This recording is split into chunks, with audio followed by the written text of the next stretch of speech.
It's a new low, we hope, for the New York Knicks as they fall to the G League Lakeland Magic, missing their top four scorers. No one who averages more than 10 points per game. It was embarrassing. We're going to talk about it right now. I'm Locked On Knicks.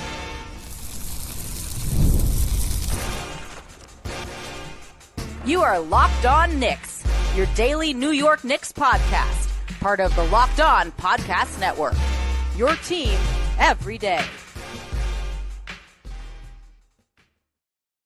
Hey, what's up, guys? This is Locked On Knicks, your daily New York Knicks podcast. I'm Gavin Shaw, your favorite play-by-play broadcaster's favorite play-by-play broadcaster, also the Saturday host of the Locked On NBA podcast. He is Alex Wolf, editor-in-chief of the Strickland, the greatest Knicks website in the whole wide world. You can check them out on all forms of social media at thestrick.land. And one more time, this is Locked On Knicks, your daily podcast on the New York Knicks, giving you the most detailed insight on your favorite team 5 days a week, part of Locked On Podcast Network, your team every single day. And we wanted to remind you that today's episode is sponsored by Game Time. That's right, our friends over at Game Time. Download the Game Time app, create an account, and use code LOCKEDONNBA for $20 off your first purchase. We also remind you that your favorite podcast now is a newsletter. That's right, we're introducing the Locked On Knicks daily newsletter, one-stop shop for ultimate team and league coverage delivered right to your inbox. Sign up for free now at LockedOnDaily.com. That's LockedOnDaily.com, and start your day with the all-new free Locked On Knicks newsletter to get writing from Alex and I, our fantastic team of national writers, including Katie Heindel and, of course, Josh Lloyd, giving you the latest in fantasy basketball. Alex, we have a full show today, despite the fact that the Knicks let you down. We're not going to. First, we're gonna hope this is rock bottom, right? First 3-game losing streak of the year. Really, Knicks really get exposed with no Cat. Another low energy performance, and then the abysmal shooting continues. We're going to tell you why this is not new. This has been an 8-game trend for Jalen Brunson, Mikal Bridges, and for OG Anunoby. It's been a 20-game trend now of really down shooting. We'll get into the numbers, tell you why, and they continue to miss Cat in a really significant way. But Alex, we start off just with the vibes. How are you feeling after this proverbial punch to the chest? Gavin, I'll ask you a question real quick. What are some words that you never associate with this team typically? Yeah, I'm going to say lethargic, low effort, indifferent, slow. Those are the ones that come to my mind first of all. Yeah. Indifferent was one of mine. This team was playing indifferent. I feel like they played entitled in this game. I feel like they played just uninspired. It's not words that I'm used to using with this core group, and especially not under Tibbs, in any iteration of this team since he's been coaching it. This is one of the first times in probably 2 years since I guess almost 3 years now since the 21 to 22 season that I really feel like I don't know. I'm starting to question maybe at this point. I mean, this is one of those games that makes you really kind of look and question everything, because this game was horrible. I mean, this was beyond just like, oh, it was an off night. Like, I don't know. I know I tend to use the, I don't know, sort of platitudes sometimes of like, hey, any team in the NBA can beat you any given night. And like, hey, we're not going to remember this loss in the grand scheme of things, or we're not going to remember a bad win or whatever. But like, this one is sticking with me because this is just not what this team does. Like, if they lose one game, usually they come back with fire the next game. If they lose 2 games, they come back with even more fire. And this game, it was like they didn't even care. And it's one of the first times since I was getting to that point, like since the 21 to 22 season, that I find myself questioning, like, what is Tibbs's grip on this locker room at the moment? Because where was their desire in this game? Like, where was their sense of urgency? Where was their, I don't understand, because it's not even like we can blame, oh, the Knicks had injuries or whatever. Like, yeah, it sucks that you didn't have Cat and Deuce, but the other team didn't have their top 3 players. Top 4 players. Top 4. No one who averaged more than 10 points per game. They did not have one double-digit scorer on the season coming into this game. Yeah, it's ridiculous. And I mean, this is a team that the Knicks have beaten the crap out of a couple times already this year.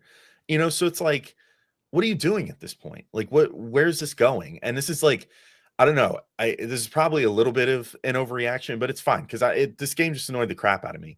But like, this is one of those games where the final buzzer sounds, and I go, man, we've really been idiots the last like week talking about like, oh, these guys can hang with a contender. Oh, how close are they to title contention? They're not close to anything right now. They're not even close to like competing on a night-to-night basis right now. And it's all just completely gone downhill since the second half of that Thunder game. We've now seen just 2.5 games straight of just utter garbage, dude.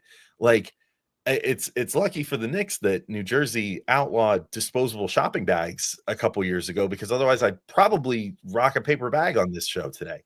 Like, it's really bad, dude. Like, I don't know. I know this isn't even getting into the game itself and like what actually went wrong, which like we'll get into like stats and stuff in the next segment of like just how bad that's all been, but just purely on like the viewing experience as a fan in this game, this is the most discouraging game for me, at least, that I can remember since 21-22. And it's probably recency bias, and there's probably been another rock bottom. I mean, maybe we could talk about like before the 9-man rotation switch in the 22-23 season, like Brunson's season here, where blowing the 9-point lead against the Mavs in 30 seconds is the one I think of. But that was like not low effort. That was, and that's like, Luka Doncic. You know, like that's different. Like this game, they laid down for a team that was missing their top 4 players. I mean, it was just I don't know.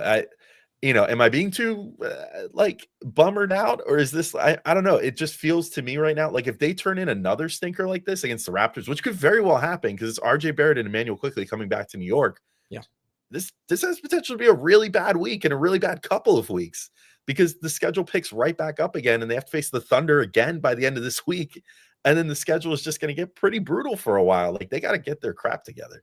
Yeah, first of all, great rant. I missed this because I forgot that we had 2 years where it didn't matter and the team just sucked when we first started doing this, maybe even 3 years of doing this. Then we had like 2021, which was all good vibes. And we had 1 year to really rant. And like that might have been my favorite year of doing the podcast. It's just sometimes more fun. And I was thinking like during that 10-game winning streak, like, am I just making, or 9-game winning streak, am I making a mountain out of a molehill? Like when they beat the Wizards, and like, I kind of appreciate that Wizards game now that they fought and Jalen, like the Knicks, they didn't have it that night. And Jalen Brunson said, F this, and he scored 56 and like put the team on his back and said, I'm not losing to this team. I'm not getting embarrassed by this team. And they play somehow an even worse team tonight, and they find a way to lose. And to your point, like where I am worried is like where was the frustration? Like it just, maybe I missed it. Like I was going kind of fast through the end of the game because I was watching on delay and I knew the final score. So maybe I missed stuff between plays, but like it just felt like apathy is maybe the one word that I forgot to use earlier. That's pretty similar to a lot of the verbiage you used. And it just felt like apathy. And I questioned before the 9-game winning streak at times this year, did this team lose some of their heart with like Dante DiVincenzo going out? And I do think there's some of that. Like, I don't know why. Like maybe I'm wrong about this. And I obviously, if they had lost Josh Hart, you would have said the exact same thing about him. I can't see like Dante, if he was on the court, if he was in this game, just like letting all this fly. I mean, screw Dante. Let's talk about the current team. Like Cat would not have let this fly. Like Cat would have been screaming. Cat would have been yelling. And like for all the, like to your point, then you've really astutely made this point a bunch this year. For all the garbage we heard about Cat before he came in, like there were nights this year where he was like the one guy who gives a crap. But you know what? For as much as like OG's kind of an enigma, and Mikal, like on some nights, is just like sort of emotionless when things aren't going well, I expect that from Jalen, and I expect that from Josh. And if you're Jalen Brunson and you got that C, right? Like you're the captain. That's not something the Knicks automatically give every year, and he freaking earned it. But tonight, like I don't know if it was Tibbs doing this, but he sat the first 8 minutes of the second quarter, like did get hit in the face, sat like a long stretch of the third, and he was good when he came in down the fourth, and he was playing hard. But like, where's the leadership? Like sometimes like he is humble, but it's almost to a fault where like he's not yelling at other guys. And like after the game, I'm sure, I didn't look at the quotes, I can imagine he said, I got to be better. Like at some point, like light a fire under everyone. Like Josh, like this was not what we normally see from him. And like, we can talk about it more in just a second if we want to keep ranting and raving. But at some point, like, I don't think I've really ever said like a largely like negative thing about OG Anunoby and his compete level. Like at some point, like $200 million, like I need a little bit more from you.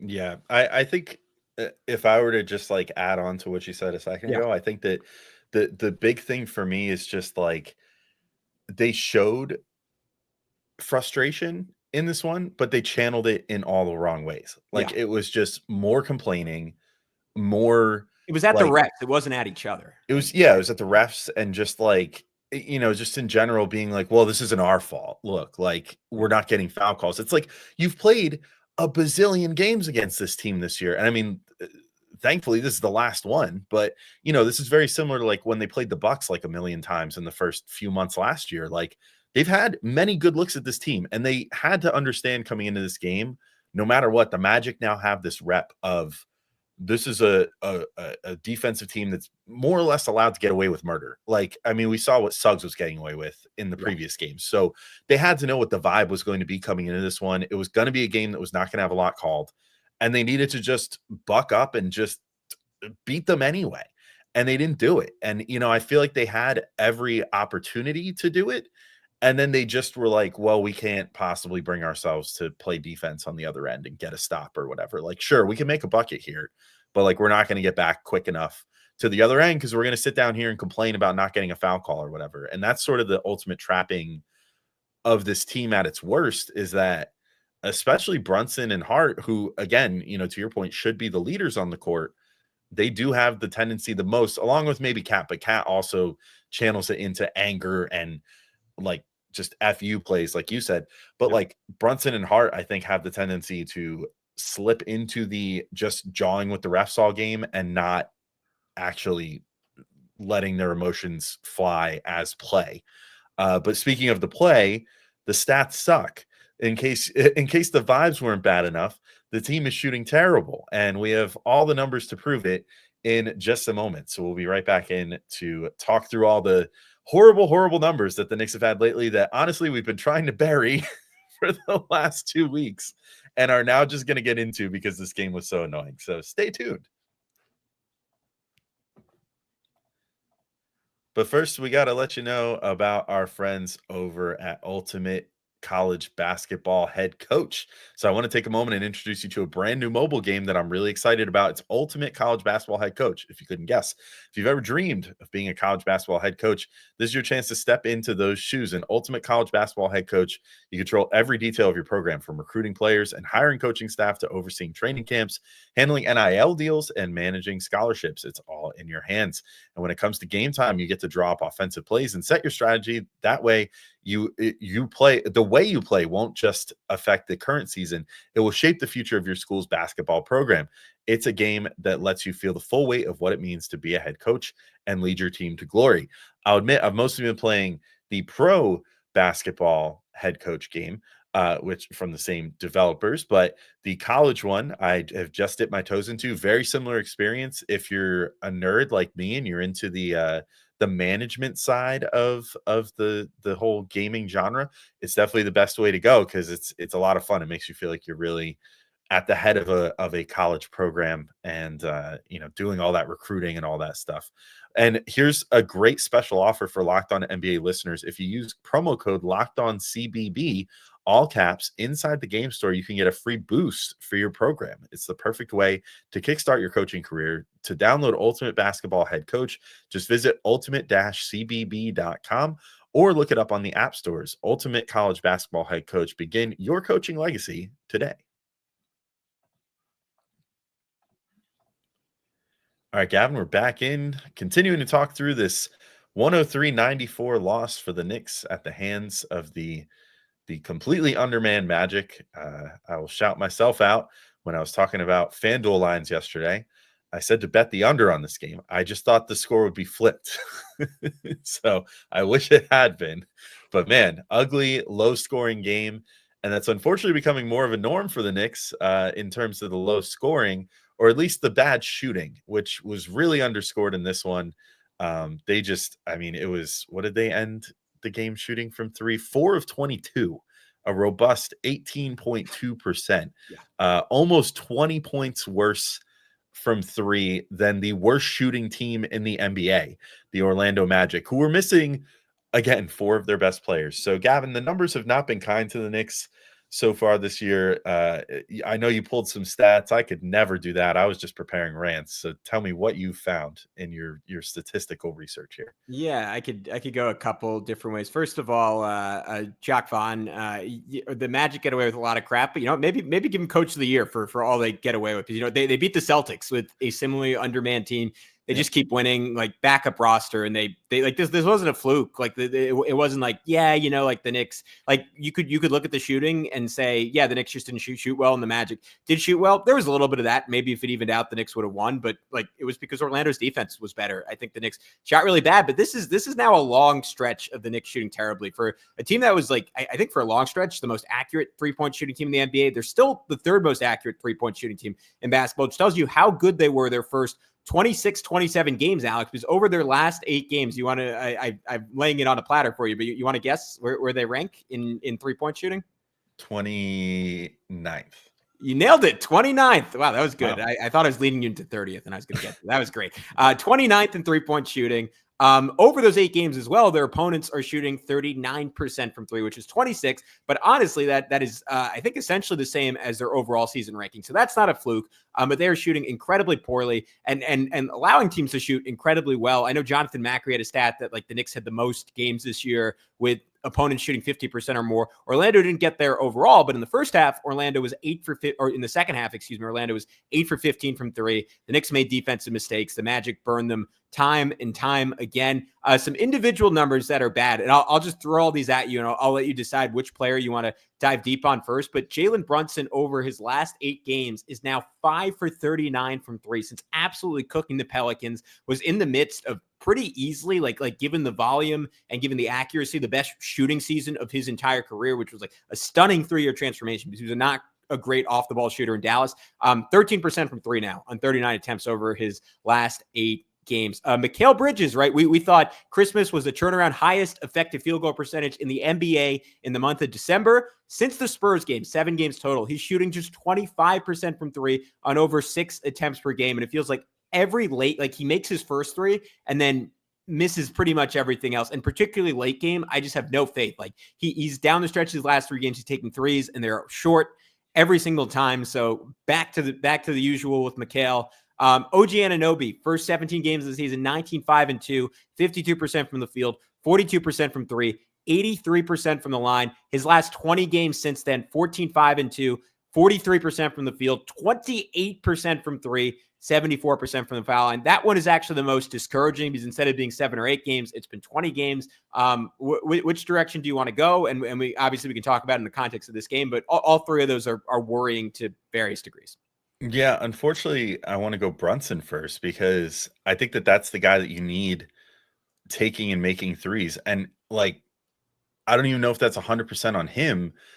I think part of it is the game plan. They need to start getting more creative with how to get him the ball and stop just essentially going, hey, let's just give Jalen the ball and let him figure something out. I think teams are figuring that out. I think we're seeing that in real time. Like they've cracked the code with this, like, hey, let's take a 6'5" to 6'7" wing and throw them on him first. And that's step 1. And most teams now have figured that out, outside of teams that don't just straight up don't have a guy of that size and mobility to keep up with him. Pretty much every team the Knicks have faced recently have thrown a guy like that at Jalen Brunson. I think the only game where a team sort of fell into the trapping of not really doing that was maybe the New Orleans game because they put Murray on him for stretches instead of Herb Jones. But even they put Herb Jones on him for a decent amount of the game. And, those guys are disrupting him first off. So you got to start losing those. Like you got to start more possessions with Jalen Brunson not on the ball and run more off-ball screens to try to free him first off, because all they do essentially right now, if they're trying to get him the ball, is like, maybe they'll have Josh Hart bring it down. But if the plan is to get Brunson the ball, it's just very quickly. It's like Josh Hart takes one screen and then usually hands it to Brunson, who tries to use that same screen, and it doesn't often work. And, that's not freeing him up for good 3-point looks. And those lengthy guys, that's what they're taking away from him, is that ability to pull up from 3, because he's not a super vertical player. And he's also just not tall, period. So he needs extra space to get those 3s off. So that's thing 1. And then thing 2, this part is less on the game plan and more on him, or, well, I guess also on the game plan, but they need to start just running straight up more off-ball actions for him and just have him catch and shoot. Like, have him run off a couple screens and then don't have the plan be like, okay, Brunson, put the ball on the floor. Start challenging him in practice or something. Like, take 0 dribbles and just shoot. Like, I think that's what they need to start working in for him, because he's a phenomenal catch and shoot three-point shooter for his career. He shoots like 43% or something most years from catch and shoot. And he usually only takes like 1.5 to 2 attempts per game. Now, we thought maybe that would get a little better this year, especially with Hart handling the ball more, Cat being more involved in the offense and like working out of the post with passing now. I was hoping to see more of those out of Brunson, and I feel like we're still just not seeing a lot of them. So, yeah, I don't know. That's the first thing I'm concerned with, and probably the most concerned with, because he's the guy. He's the guy. That's it. He's the superstar. He's the guy that has to set the example, and I feel like that he's thing one of what's wrong right now. I do think part of it is the Knicks really miss Julius Randle in that sense, because they just don't have a lot of driving kick guys. I am blatantly stealing this point. I can't remember who made it on Twitter. I know Shax, who writes for the Strickland, retweeted it. But like, Cat is an extraordinary like in place passer. He basically does not pass off of drives, and I noticed that all year, and I just never like put it into words. But he doesn't really drive and kick. Like, Mikal rarely drives and kicks. Like, sometimes he will, but it's not really that common. It's usually like when he's actually driving, he's driving to score. OG does that in very small spurts. It's pretty much just Hart. So they don't like, and like, sometimes when you see Brunson get those shots, it's because he's with the second unit and he's playing with someone like Campaign, who's willing to do that. Not that Campaign's playing particularly well right now, but like, it would be nice if the Knicks, like, I don't know if it's realistic this deadline or next summer, like even someone like an Alec Burks, like just another guy who has a handle and can break a guy down and can get towards the rim and get downhill, because you're right. Like, they just have to find a way to create easier shots for him. I honestly think, like, even just getting Mitchell Robinson back with his offensive rebounding, and he's someone who's improved at kicking it out after those, like, they have to find ways to get him easier threes. For Mikal and OG, like, Mikal, I don't know. I think it'd be hypocritical of me to be like, oh yeah, the form's bad. But I was like, yeah, it seems like he's fixed it, but it just, like, the shots are short, which they were early in the season. So it'd be worth at some point maybe bring on a shot doctor and saying, like, do you see anything? Because it's just another long stretch, which sucks, because I thought he'd figured it out. And his mid range is great. Like, he was cooking like some really tough mid range jumpers. Like, late in the fourth quarter, had like a fader like going across the middle, attacking Jonathan Isaac, like baseline 1 foot fade late in this game. But it's his ongoing trend with Mikal Bridges, where he's exceptional, Alex, to start games. Like, he had 9 of the Knicks' first 20 points. And then, like, not that he was bad, he had 15 the rest of the way. By this game, that's standards. That's like scoring 40. But it just feels like he doesn't totally sustain it. And tonight, with everything going bad, like I said this earlier in the year, this is a night, if Mikal took 22 shots and scored 35 points, that could have saved the Knicks. Like, I would have been okay with him shooting over and over and over again. And it just, like, outside of the Spurs game, we just rarely have seen that gear from him to just be super aggressive. Yeah, we saw it for like a minute in this game, like maybe literally a minute of clock time. Yeah. It was in, I think, either the late third or the mid fourth quarter, somewhere around that range. I don't know. It's all blur tonight because it just sucked. Yeah. Big vortex of suck in this one, but real vacuum cleaner type game.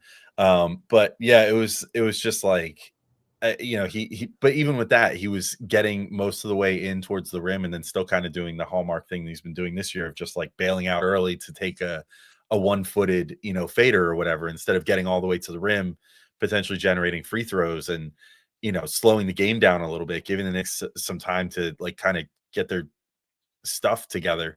He did shoot 4 free throw attempts, which is like, huge for him at this point in the season. But yeah, I mean, to your point, just the 3-point shooting was off, and like the killer instinct just late in the game wasn't really there.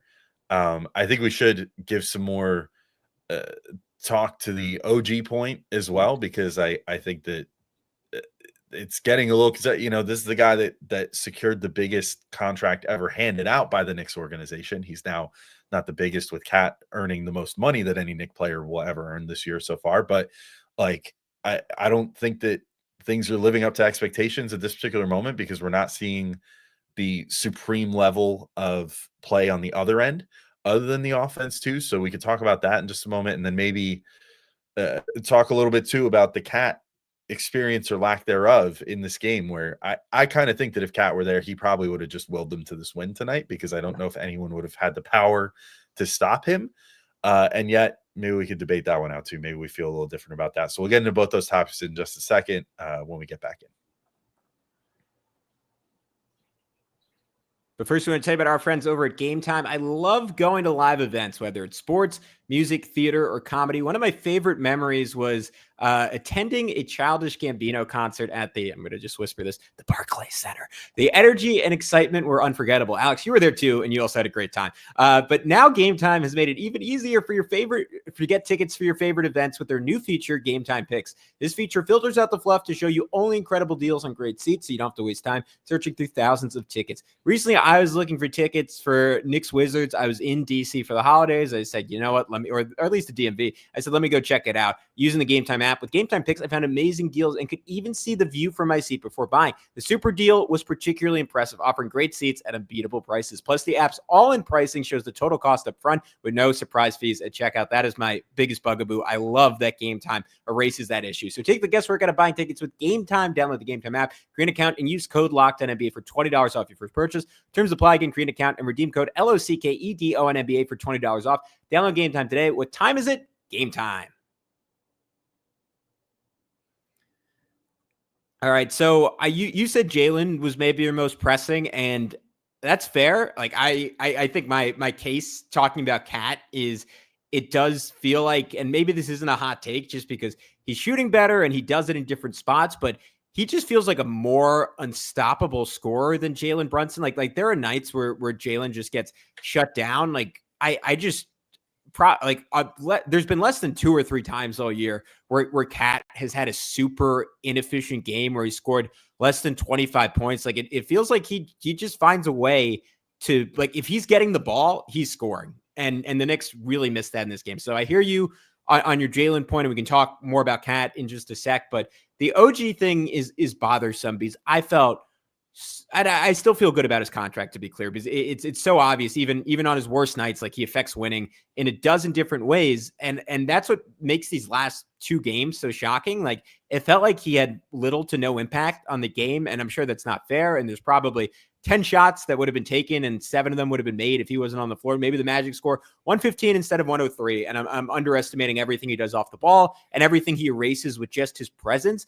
But the way the shooting has fallen off is just such a bummer, because we were talking about, like, all right, this guy, like, maybe not a full-on bag, but like, I don't know, half a bag at this point. Like where he was just getting into his mid-range, like he was just confidently like dribbling, like little push-off. I called it Kawhi Leonard light earlier this year, Alex, and it just feels like that's disappeared. And even in this game, like I would have killed for him to take 22 shots, go 6 for 22. Who else is shooting the basketball? Like less so the threes, but when he was going at De Silva, like De Silva was literally just too weak to stop him. And I think back, maybe he gets his mojo back playing his old team. The last Raptors game where he had like 6 dunks, give me a night like that. Like when Orlando's being super physical, I want to see Josh Hart. I want to see OG Anunoby. Towns, when he's there, like I think the muscle of this Knicks team matched that physicality. Hart was lacking in that capacity tonight. OG was really lacking in that capacity. Like for the money he's being paid, but also just who he is as a player. Like that is how you win these games, where you just don't have your shooting and the other team's playing their butts off. And OG didn't have it, and the Knicks couldn't overcome a bad shooting night, I think in part because of that. Yeah, and I mean, it also doesn't help when, like, you're getting big boyed by Jonathan Isaac all night. You know what I mean? Yeah. It's like that's the sort of guy that I'm like, isn't that what the OG experience should be at bare minimum? Like a big dude that can kind of muscle around. And I know that he's not the rebounder that Isaac is, but like to be that level of like defensive presence, potentially on the inside too, in a game where you're missing Cat, who, like, not for nothing, like has had a pretty decent, I would say, especially lately, like at least a good presence of filling the lane on defense. And, Totally. even if he makes some dumb fouls, Mhm. he's at least been making his presence felt there. And so, like, you really needed someone in there tonight. Jericho Sims, I think, did fine on the rebounding. And outside of that, I just was not moved too much by much of anything else that he was doing on the court, like, especially to your point. And look, I think Sims seems like a good dude and whatever, but I hate that I always come back to this lately when he's playing, but it was 4-on-5 on offense every time he was out there. And that really didn't help matters. And yet still nobody really kind of like took this game by the reins and said, let me be the one to, figured this out here. Everybody just, it seemed like the focus was then like, oh, well, Sims is going to be open. And it's like, no, like, no kidding. The PG version of what I want to say, but like, yeah, no kidding. He's going to be open. He can't shoot. He can't do anything. Like, he can't. The one for me, man, this is like, I'm turning an OG segment into Sims, but like the one for me where I was like, guys, why is he on the floor was he had a simple like dribble handoff situation where like, I think it was Hart threw the ball to him real quick, and he was supposed to turn around and like immediately get it into Brunson's hands. Yeah. And he even screwed up that exchange. And I'm like, dude, like, I'm sorry. The guy's like 26 years old and like he's still clueless on offense. Like, I understand that he gives good defense and energy sometimes and whatever, but like, I don't get it. Like, I don't get why you're playing him like 30 minutes over a guy like Precious at this point, who like, I know has not been great lately, but who was enormous in these sort of step up situations last year. Like when the Knicks really needed him, when Mitchell Robinson was hurt, when like the depth was really hurting for the Knicks and Hartenstein, like there were those few games where both those guys were hurt last year and Precious had to step in and play like 35, 40 minutes. Like he always stepped up in those scenarios. So I don't understand why Tibbs has been like, oh, well, because he's a streaky player isn't playing phenomenal, like for every 5-minute stint or whatever, like we're going to limit how much he can play. But man, the fact that like a Precious and Sims lineup even touched the floor in this game was like an affront to my senses. Anyway, back to OG. I'm with you. I don't really have too much to add to that because honestly, I wish too that he had gone a little more killer instinct in this one. I guess I'll just close out by saying I really do genuinely believe if Cat played in this game, they probably win. Like, I don't think that the Magic could have stopped him if he wanted to just go to the hook shot over and over. I think Gogo would have gotten in foul trouble, and he's the only guy that would have given any sort of issue to Cat. And I think that he actually would have done a better job than anybody else on the floor in guarding Wendell Carter Jr., who wound up going off in this game. And ultimately just the fact that the Knicks couldn't get any length in his face around like the free throw line, he went nuts from there. They couldn't get a hand on him, out by the 3-point line, and he had an outlier game from three. I think Cat would have solved a lot of those issues. And to say nothing of the rebounding where, they just got smoked in this game. And I don't think they would have gotten smoked with Cat out there. So maybe it's just as simple as Cat misses this game and then the Knicks lose. But again, if we're talking about a team that we realistically a couple episodes ago, we're talking about like, how close are they to being a title contender with the Thunder? The Thunder just won like their 15th straight game. The Knicks have now lost their 3rd straight and lost to 2 teams that they should have easily beaten in the last 2 games and basically looked like they've been like sleepwalking. And so it's hard to have those conversations if you can't think about even just last year's team where, again, they had to absorb tons of injuries last year and yet still fought every single game and at worst would go like 500. And that's all you can ask when a team is dealing with some tough injuries. And lately we're just not getting that. And that's, I don't know. I think that's why this was a rant episode for me, because it's a rarity with this team and hopefully they get their heads out of their butts soon and start playing more like the team we expect them to be. Yeah, I'm with you. I think this is why I actually, I don't know. No one's really commented on, so maybe people aren't annoyed with it, but I'm going to play the victim here and say, assuming people have been annoyed by it, this is why I keep driving home their injury luck. And I keep saying that they've been right there with the Cavs for like the luckiest team in the league in terms of the health of their starters, because they just don't have the margin for error that the Thunder do. They clearly don't have the margin for error that the Orlando Magic do, because if the Knicks are missing their top 4 scores, they lose this game by 45 points. So I guess shout out to the Magic's front office for building depth. But you know what? That was the gamble the Knicks made when they went out and got Cat. And like, if I was going to end on a positive, it would be like, I still don't think that was the wrong move, because we've seen the ceiling of this team, and as pissed off as I am about tonight, I don't think it affects their ceiling. Like I still do, like, even though it feels dumb to say on a night like this, I still do think they are a championship contender. I think they need everyone. They need Cat. They need Mitchell Robinson. They need Deuce McBride. And in the playoffs, like, it's hard to overemphasize how screwed they are if just one of these guys like turns an ankle and misses 3 games in a series. And if there's one thing, like, more than like the defense, the rim protection, like the lack of like depth, like that is going to screw them over, it is that they're one injury away from disaster. Obviously, getting Deuce and Mitch back will insulate them a little more. And you know what? They maybe win with Mitch tonight. But the last thing I'll note is when people say, like, when we were complaining about Cats defense and people were like, well, rebounding is part of defense. I was sometimes quick to scoff at that and be like, all right, but Cats got to protect the rim a little bit. Tonight was a night where I really felt that. And I was like, you know what? When Jonathan Isaac was getting putback after putback over Josh Hart in the first half, I was like, it'd be nice to have Karl-Anthony Towns getting every single defensive rebound. So miss you, Big Cat. Hope you're back soon. That was terrible. The bench sucked. The rotations were bad. Guys were over helping, but we are out of time. We are not talking about this game anymore. Tomorrow, a preview of the Raptors game with our guy, Sean Woodley, the host of Locked On Raptors. And I've been dying for an update on RJ Barrett and Emmanuel Quickley. I wanted to wait until Quickley was back to have him on. He is back. So we'll hear about both those guys, how our baby boys are doing. Until then, this has been Locked On Knicks. We'll talk to you real soon. Peace out.